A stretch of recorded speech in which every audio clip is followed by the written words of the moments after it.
আমার আপনার প্রত্যেকের টাকা দিয়ে অবৈধভাবে সেই টাকা আমরা খসিয়ে খসিয়ে নিয়ে চলে যাচ্ছি, যার যার হক শেষে নিয়ে চলে যাচ্ছি। আমিও আমার হক ছিনিয়ে নিয়ে চলে যাচ্ছি। আমার নাটোরে গিয়ে আমি আমার মন মতো করে আমি রাজপ্রাসাদ গড়বো সেখানে। আমার আরেক ভাই তো নিয়ে খাচ্ছে, ছোট মানুষেরা চুরি করছে, ওরা বোঝে না, আমি তো চুরি করবো না।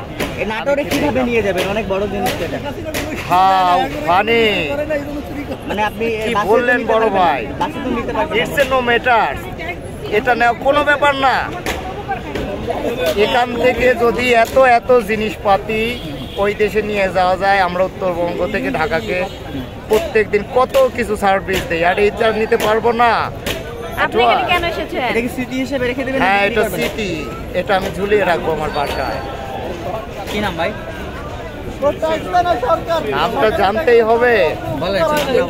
এমডি শামীম হোসাইন। আপনি এখানে কি করছেন? ভিলেজ ভান্ডার তো চান্দাহাট বড়াইগ্রাম নাটোর।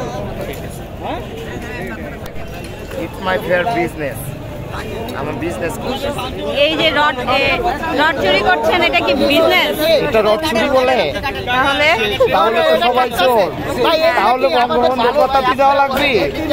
এই দেশে সবাই চোর, আমার কম্বল কই? হ্যাঁ, আমি মনে করি না। প্রত্যেকেই বাক স্বাধীনতা ফিরে পেয়েছে, প্রত্যেকের হক নিয়ে নিয়ে যাচ্ছে। হ্যাঁ এটা কি আপনার ভাগের জিনিস? এটা আমার ভাগের জিনিস। আপনার ভাগের জিনিসও আপনি একটা নিয়ে যাবেন। আপনার না ভাই, আমি নিতে পারবো না। কেন নেবেন না? তাহলে আপনার বুকে কলিজাটা কম কেন, হাত দুর্বল কেন? আপনি কথা বলবেন স্পিডলি। এটা কাটবো, নিয়ে যাবো। কত ছাত্র একটা একটা করে ইট নিয়ে গেছে, আপনিও একটা ইট নিয়ে যাবেন। প্রত্যেকে একটা করে ইট বাসায় নিয়ে গেছে।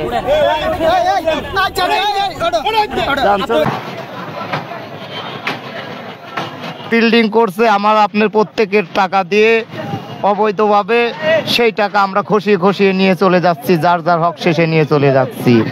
আমিও আমার হক ছিনিয়ে নিয়ে চলে যাচ্ছি। আমার নাটোরে গিয়ে আমি আমার মন মতো করে আমি রাজপ্রাসাদ গড়বো সেখানে।